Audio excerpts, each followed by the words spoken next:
Obviously, who doesn't love Michael Jordan, right? Mm-hmm. Well, Michael Jordan's had 40 different versions of shoes.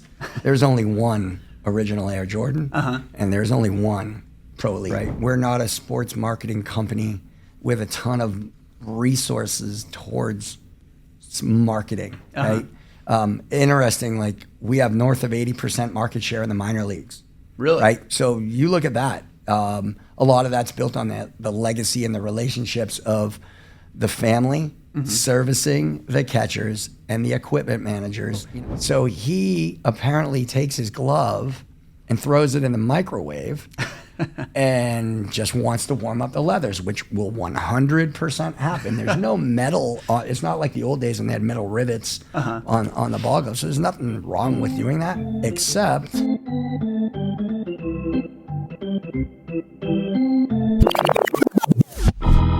Welcome to the Beyond the Glove podcast presented by Just Gloves. I am your host, Ben Loafman. So I've been working here with the marketing team at Just Gloves for quite a while now, and I get the opportunity to meet sales and marketing reps from many of the glove companies that we sell on our site.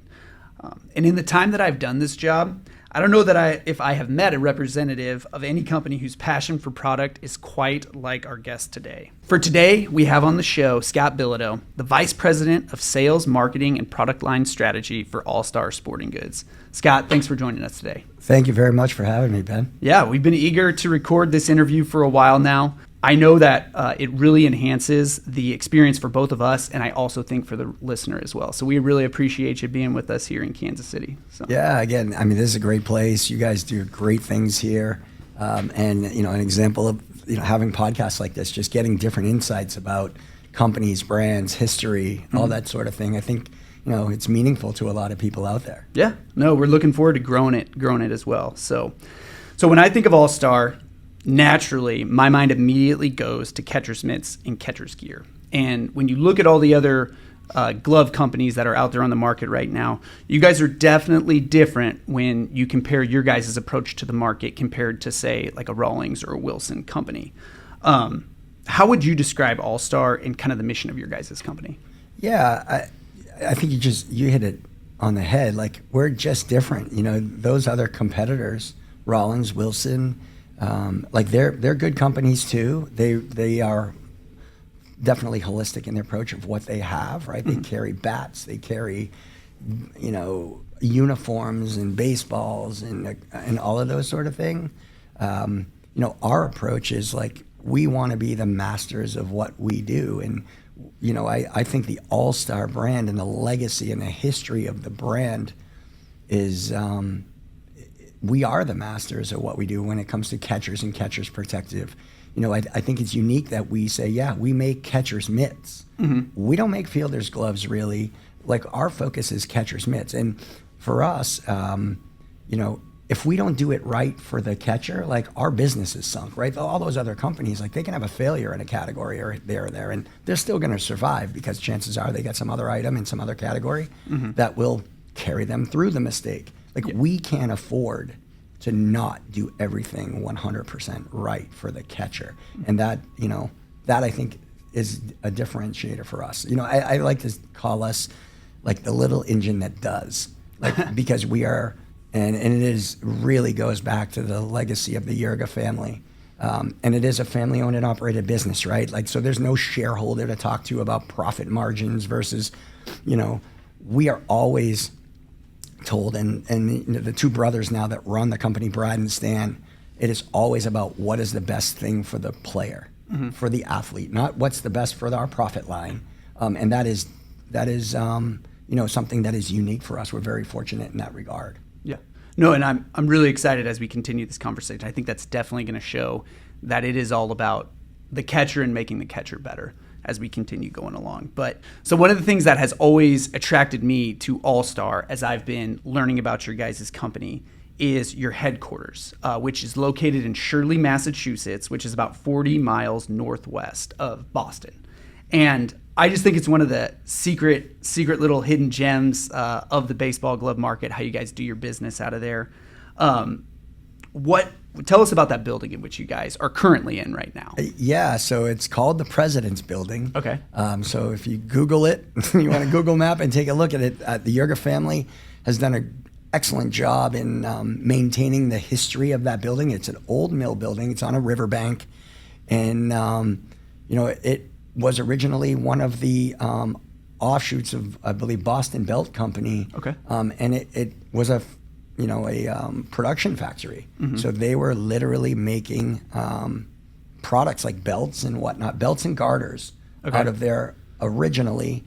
And then over time it evolved into, I believe it might have been Sears and Roebuck's, or it was one of the department stores one time approached the sales team at Boston Garter Belt Company and said, hey, could you make us a jock strap?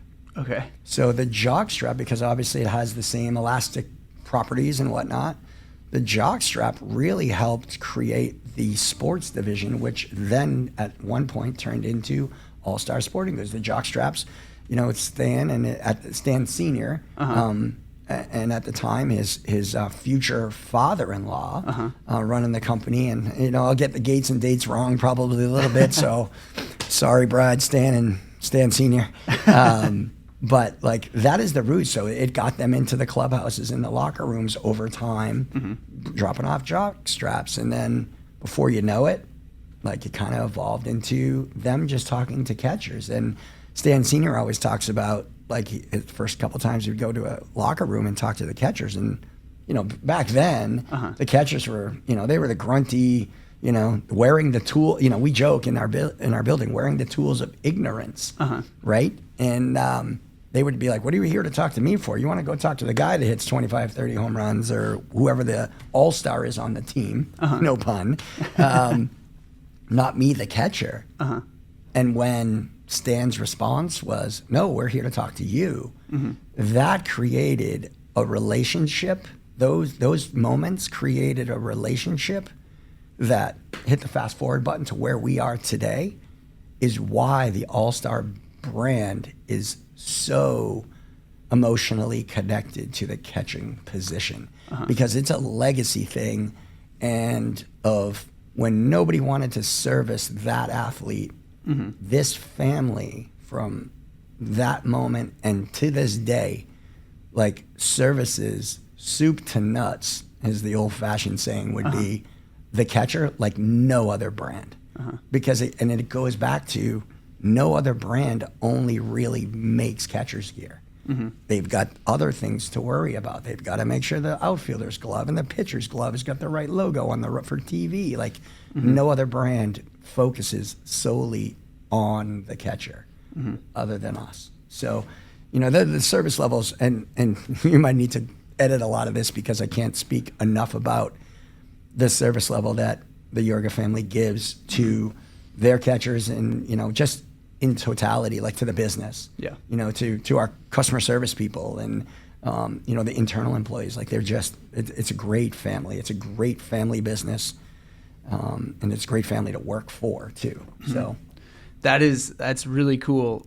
A couple things, just like it was like divine providence that Sears Roebuck came to you guys and they're like, we need a jock strap, and it seemed like it came to the perfect person that you guys were able to completely flip your business and turn it from belts and garters into catcher's gear. That's so cool. Yeah, they just kept running with it, right? And it was like, the jock strap ran into this and it ran to that, and then the relationships, and with the catchers, and then, the following spring trainings, right? Like these catchers are now likely, and then make a little bit of assumptions here, but they're likely excited to see Stan walking through the door because, hey, he's not going to talk to the other 22 guys in this clubhouse. He's here to talk to me.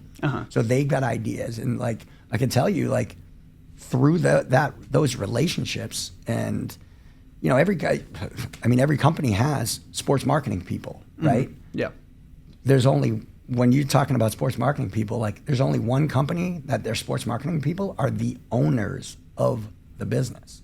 That is a big differentiator. And they probably feel comfortable, hey, what about this idea? What about that idea? I mean, there are many facets of our product and our innovation that come directly from a player. Okay. From how we created a one-piece hockey-style helmet on the, which is the, hands down the number one catcher's helmet in the industry, but it was the first one too. in that MVP series helmet. That was, Charlie O'Brien, I believe at the time with the Toronto Blue Jays, when he was there working with Stan on, hey, these hockey players use this type of helmet.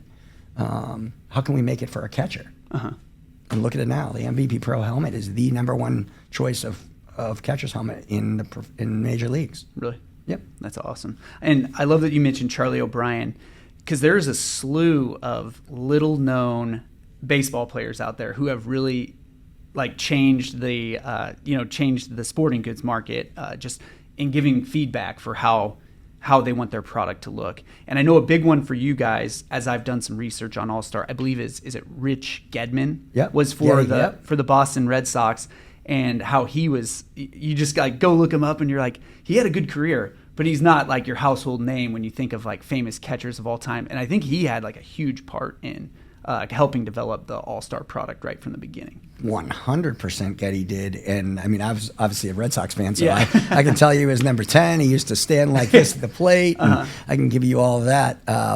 Getty's just one, though, one of many. Tech, obviously, we have a massively close relationship with Jason. And, I can tell you pretty much every training mitt that we have is inspired by a minor league or major league catcher who then maybe turned into an instructor. I mean, we all look at the 30 guys in the major leagues who catch, and it's 60 guys on the rosters when you take the backups. But I mean, there's hundreds of them that don't get there that are very smart, very bright people, that are revolutionizing the way the game is played. And they come to Stan with these ideas around hey, what about a pocket like this? What about doing this for the leg guard, and what about inner thigh, all of these different aspects. And I do believe, they can't go to, if you're with another brand, you're not going to tell the sports marketing guy that, because the sports marketing guy is likely not going to translate that over to the product team in the same way. And the product guys, for us is different, because Brad and Stan, they're not just the sports marketing guys. They're the owners. But hey, guess what? They're sitting there in all our product meetings talking about, oh, well, this guy said this. This guy needs that. Those sort of things. And I mean, when your name's on the building, you're allowed to implement whatever you want, right? Yeah, that's awesome. And I'm glad that you brought up the mitts, because we actually I don't know if it's fair to say, but this has probably been the bread and butter for AllStar for catcher's mitts for a while here. For those not watching on YouTube, I just handed Scott the AllStar Pro Elite mitt.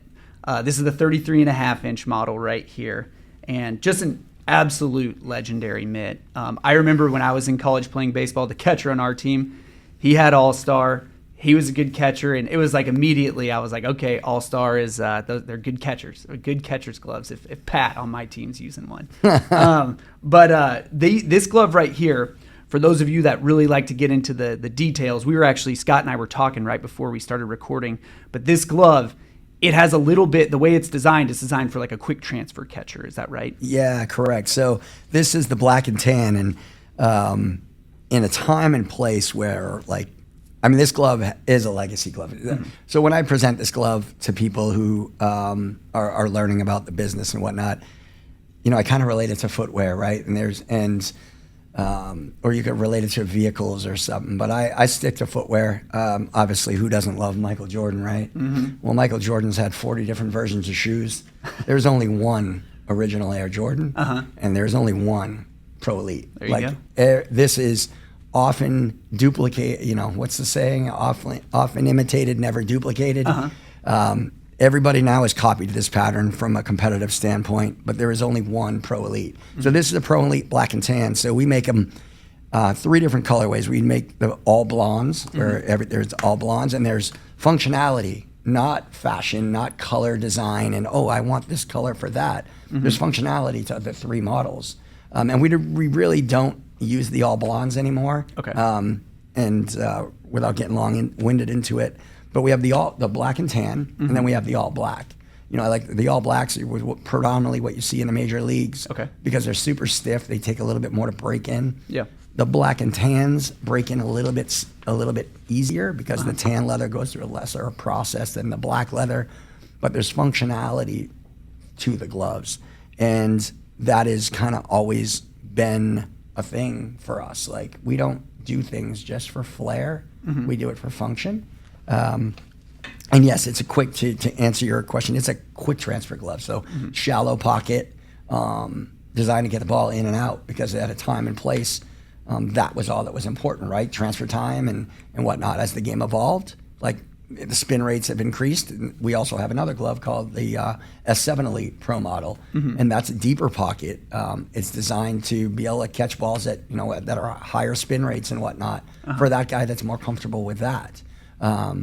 But we still, this is the choice of a significant percentage of professional catchers from single A ball all up.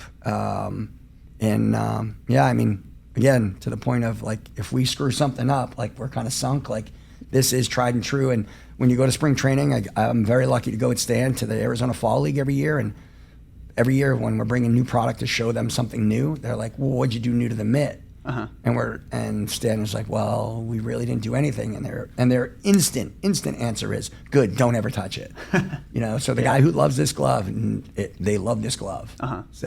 So, and you mentioned earlier, so you guys you mentioned it's all design, like, no fluff. So have people asked, like, catchers, like pro guys, they're like, oh, I want it blue for, like, my team or something. Are you guys like, no, like, you don't want that because it's going to throw off the mitt and how it functions for you? Yeah, exactly. So we do have little workarounds, right? Like, we can change the color of the embroideries and we can change the color of the rawhides, but even changing the color of the rawhides affects the performance of the glove because of the tanning process. You can't deny that.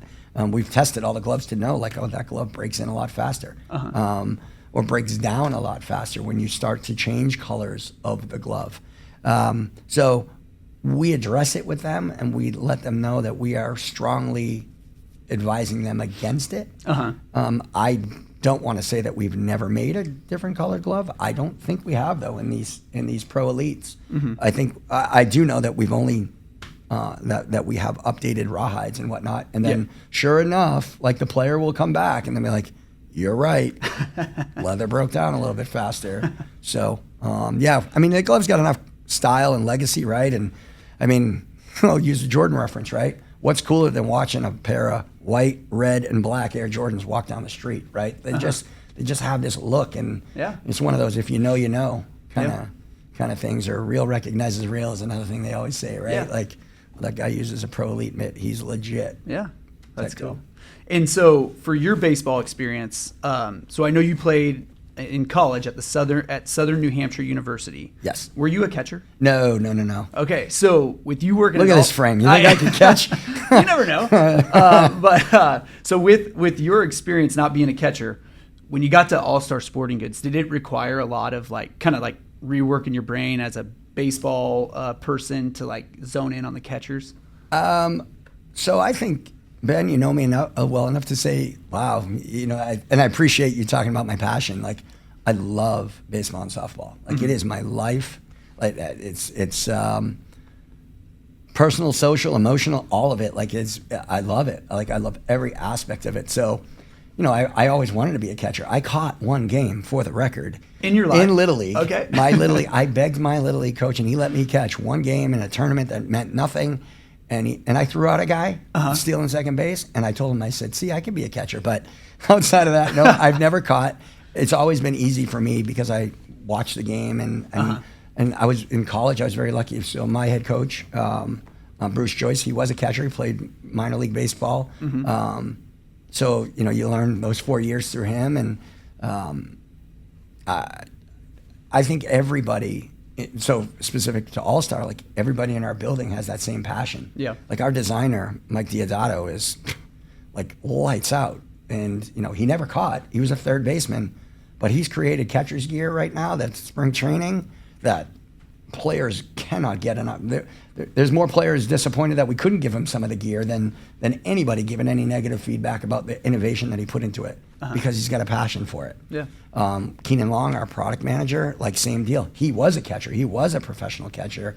And so he can bring his engineering expertise. Everybody Brad will tell you, I was not very good at baseball. Like he will tell you that. I'm sure he was fine, but he will tell you he wasn't. But he has this huge passion for mitts and gloves, and like he brings that expertise and innovation and whatnot. And Stan, same thing. I don't even know if Stan Jr., Brad's brother, really played any baseball. But I mean, ask him about product. I mean, he knows anything and everything there is about product and safety and testing and standards and requirements, and because we have a passion for it, you know. And I would say that about pretty much all the 30 employees that we have in the building. I think this is a pretty cool, just a little bit I've learned about AllStar. I'm pretty sure, Stan, he's on the board for NOXI, right? Yes, correct. For which is sports protection. That's like kind of the governing body for that. Is that correct? Correct, yeah. Okay. So he's been, for about 2 years now, been on the NOXI board. And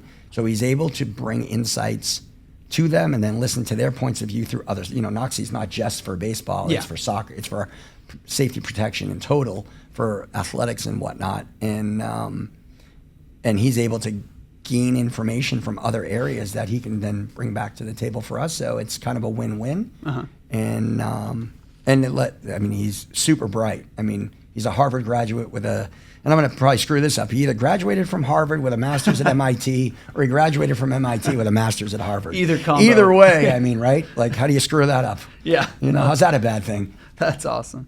No, it's great. And so we've talked a little bit with AllStar. So you guys are consistently like getting your gear in the hands of professional catchers.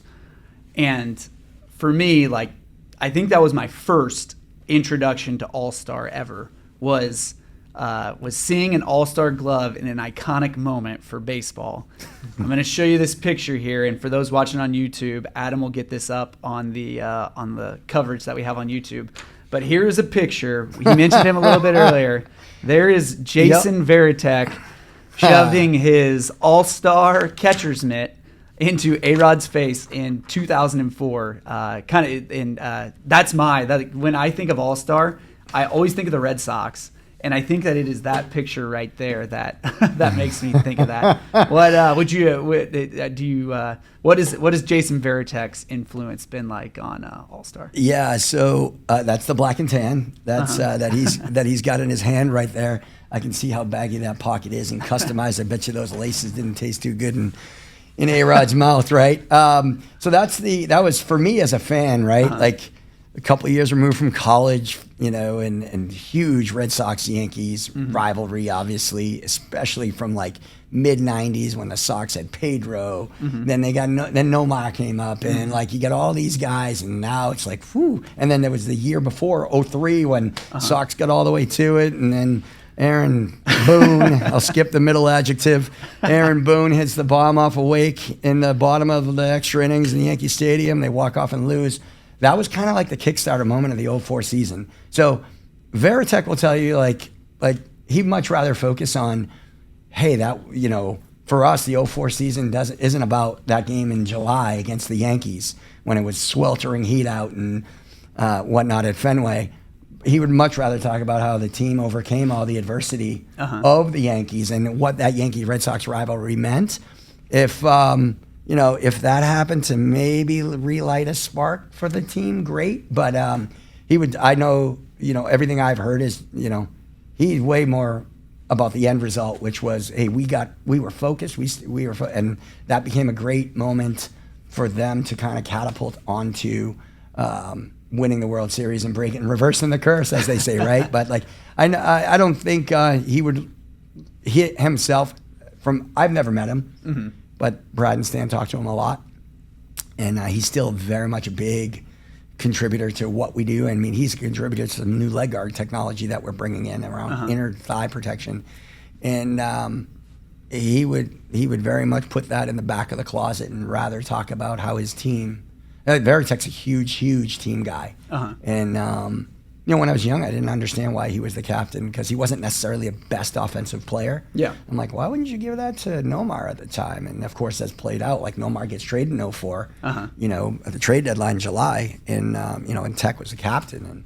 And he was apparently the captain in the clubhouse behind the scenes for a time prior. So, you know, And that picture is always interesting, and I know he would much rather me focus on like, hey, they won the World Series. They came back from down 3-0 against those same Yankees later on in October, and then swept the Cardinals. And then he got Folky to jump into his arms. There you go, winning the World Series. That is, even though he doesn't broadcast it, it is kind of neat for AllStar, even unofficially, to just have your totally. mitt. Hey, you don't think that picture's hanging in my office right now? I promise you it is.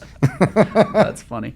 So for me at least, Varitek, like early mid 2000s, he's kind of carrying the banner.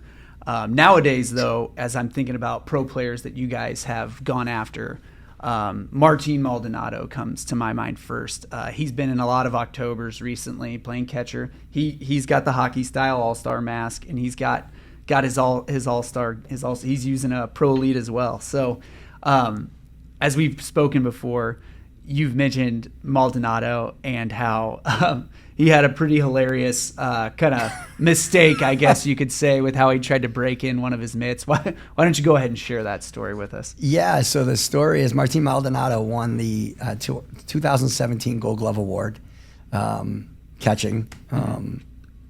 But the history is, of course, as you can imagine, like all these guys, like they're pretty particular about their equipment.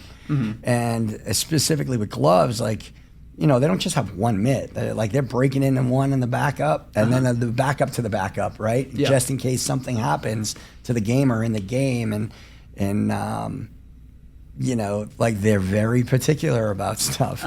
And so the story goes, is Maldy's breaking in his CM3000, as the other name is. A lot of players and whatever recognize it as CM3000. We call it Pro Elite because that's what's embroidered, and that's truly the name. The CM3000 is the model number, and that's another joke for another day.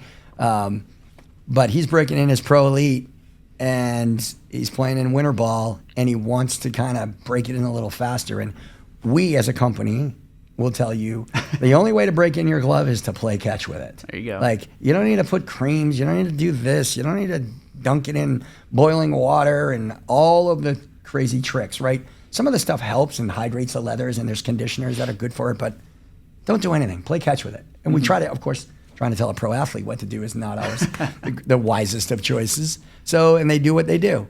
So he apparently takes his glove and throws it in the microwave and just wants to warm up the leathers, which will 100% happen. There's no metal. It's not like the old days when they had metal rivets on the ball glove. So there's nothing wrong with doing that, except this Pro Elite logo, this AllStar logo here, and I don't. Hopefully it shows it. If not, you can put it on picture.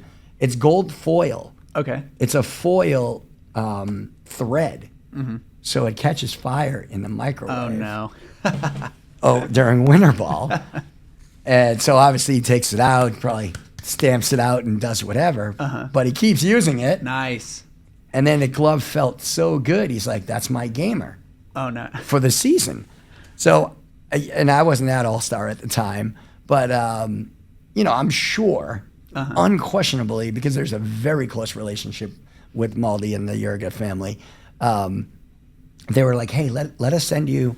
let me send you another 6 gloves to replace it, right? Like get them all broken in. And Stan would say, he said no, he's going to use this glove. He used it for the entire season and won the Gold Glove Award with it. Hey. So, it's interesting. That's funny. Totally torched, all black. It was an all black version of it. The MBK, his Maldy model, that is got a singed AllStar. There you go. Gold Glove Award-winning logo on it. Attaboy, Maldy. Or I should say, it's technically the Rawlings Gold Glove Award, but No, he caught it in an AllStar glove. So that's awesome. That is my secondary thing. When I worked in our customer service department, they'd be like, "How do you break in a glove?" I was like, "You're not gonna like this answer, but it's play catch with it as much as possible." But my next answer was always, if you break in the glove, as long as the way you break it in, you're making plays afterwards, and if you possibly damaged it, you're okay replacing it later on, then you did a perfect job. So I would say... Hey, we all want to sell them faster, right? So break it in quicker, breaks down quicker, and buy another one quicker. Yeah. So that is one way to think of it. But I do love... So we talked about Maldonado and your guys' relationship with pursuing big league guys. And it is pretty cool because you guys are not, you do it differently than a lot of the other groups do. And I think that it shines a very positive light on you guys. Kind of what's your ethos, AllStars ethos, when it comes to pursuing a big league player and trying to get them into all-star gear? Yeah, you're right. We definitely have a different approach, right? We're not a sports marketing company with a ton of resources towards marketing, right? Interesting, like we have north of 80% market share in the minor leagues. Really? Right? So you look at that. A lot of that's built on the legacy and the relationships of the family servicing the catchers and the equipment managers, and in the minor leagues, especially in single A, double A, like, it's the teams that are providing the equipment. So it's the club, the equipment managers who are purchasing the gear through the team, but they all have choices to make. And so they're listening to their players of what they want, right? And these players have played all through travel ball in all-star gear. Chances are, if they went to a college, they probably had to use a different brand. Yeah. And, unapologetically, I'll tell you, they couldn't wait to get back into our gear. Okay. We just feel it's that much better. But I mean, I think it speaks volumes that we have 80+% market share in the minor leagues. And then, of course, the major leagues, right? Money gets involved. It is a business. And you have other big brands that spend a lot of money. You have athletic brands that aren't in the baseball business. Yeah. But like they want their banner on on the chest, right? And interestingly enough, when you look at what they're wearing on their head, they're wearing all-star, they're wearing all-star catchers helmets to protect the most important part, which is their brain. So ours is just relationship based, and it speaks to Brad and Stan being at every spring training, that player knowing that they talked to them when they were a single A catcher or a double A catcher when nobody else would. They talk to them, and it's not just because they're a first round draft pick or a non-roster invitee. Like Brad and Stan talk to those catchers, and there becomes a level of trust that I think comes together. I mean, we've had lifetime contracts with people that might have been signed on a napkin in a restaurant, and like the player, ultimately they get into these moments where they're like, hey, they maybe look at the financial side, or agents get involved, and all of that kind of stuff happens, and it's just part of the business, and you got to do what's best for you, and we respect that. So they're very Stan does a great job in how he goes around negotiating his deals, but they just want our product, and we want people who want to use our stuff. Like, we understand, like some player, Higgy from used to be in the Yankees, for example, like he liked his Mizuno mitt, so he loved his all-star gear. But he liked his Mizuno mitt, and Stan, no pressure. Don't use our glove is different. Use the glove that you're going to perform in. We want players who want to be in our stuff, and I think we've got a history and a legacy of Hall of Fame level catchers that justify like the business model, you call it, that Stan and Brad, bring to the table on that side when it comes to that. Yeah. I think when we started the interview, I can't remember the exact words that you used, but you said All-Star is like the number one commitment is to making catchers better. And I think that shows with the way that you guys go after that you'll put aside the top or the bottom line for making sure that you stick to that mission. 100%. And look, the difference is it's family owned and operated. There's no shareholder. There's no stockholder. There's no private equity company that is all worried about making money. Of course, we all want to make money. We all work, to earn a paycheck, but there's zero compromise. Zero. I mean, we test our helmets at well over 100 miles an hour. You don't need to do that. You don't need to do that to get it to pass, but we do, because Brad and Stan, their mindset is they put their head on a pillow every night, talking to guys like Varitek, talking to Maldi, talking to Logan Ahape, talking to Felix, like all of these guys. And they want to know that they have given them the best product they could possibly think of building, the safest product, and the best gloves, right? Like that is very, very important to them. Nice. Well, yeah, I think in this interview, it's definitely shined through what your guys' goal is at AllStar. We're going to let you go for this episode, but before we do, we got 3 strikes. You got 3 questions, 20 seconds to answer, just like the pitch clock. If you go over 20 seconds, you're just fine. Where's the pitch clock up here? I want to see it so I know. Maybe Adam can superimpose one. Okay. So question number 1. We got Connecticut, Maine, Massachusetts, New Hampshire, Rhode Island, and Vermont. That makes up the region of New England where you live and where AllStar is located. What is the best state in New England and why? So if I can only have one, I'm going to say my home state of New Hampshire, tax-free, live free or die. I love Massachusetts. I love the Cape. Like there's an energy and a passion, and you go into any, whether it's Red Sox, I'm a huge hockey fan too, like a huge hockey guy. Bruins, like I was at the Bruins game a couple of weeks ago. Like the energy that a New England sports fan has, and it's all in Massachusetts, right? So, God bless, we had a 20-year run with the greatest football player in the history. Sorry, Kansas City, and what you think you got Mahomes, but it's still Brady. So I'll go Massachusetts, right? And they got great chowder. There you go. Absolutely. So, all right, question number 2. New England, you guys get your fair share of cold weather. And you're probably used to it at this point, as you've lived in the region your whole life, correct? Correct. But would you have rather, when you were in college, would you have rather played baseball in 30-degree weather or 110-degree weather? So I think I played both. I played in the snow, full bore snowing. Okay. And I would 100% of the time tell you I'll take 110 degrees every single time. Okay. All right. That's funny. Let me sweat it out. You know what the sneakiest part about snow is when you're playing baseball? If you have metal cleats, the snow cakes and you are running on ice skates. Yeah. That is one thing that I have found out as well. Yeah. Ball, I'll take the heat because the ball will travel further. There you go. I need all the help I can get. And then the final, 3rd question, who's your favorite catcher in professional baseball right now? So, we have a stable of awesome guys. So I would tell you, and it's hard. The first one I met when I came to AllStar was Logan Ahape. Okay. For the Angels, and you want to talk about a humble, and the story about him around how we mowed lawns one entire summer to order his own custom gear, and it had to be AllStar, and he's been an AllStar guy through and through. He's just an awesome young guy, and again, we've got guys like Maldonado. Our list of our guys is long. Almost half of the catchers in the major leagues are using our stuff. So Logan is just the first one I met, so I kind of have this like affinity towards him. I want to see his success. He was at Arizona Fall League. He was in the minor leagues in the Phillies organization, and in 2 years, boom, he's playing at Fenway Park. For the Angels, catching Ohtani. And, last year.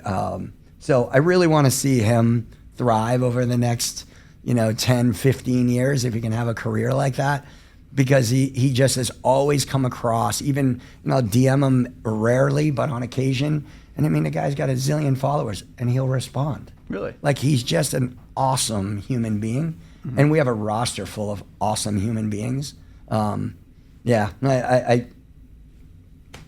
to all the other guys, but I met him first. I think and that's he's just fair. a great kid. Nice. He's a great kid.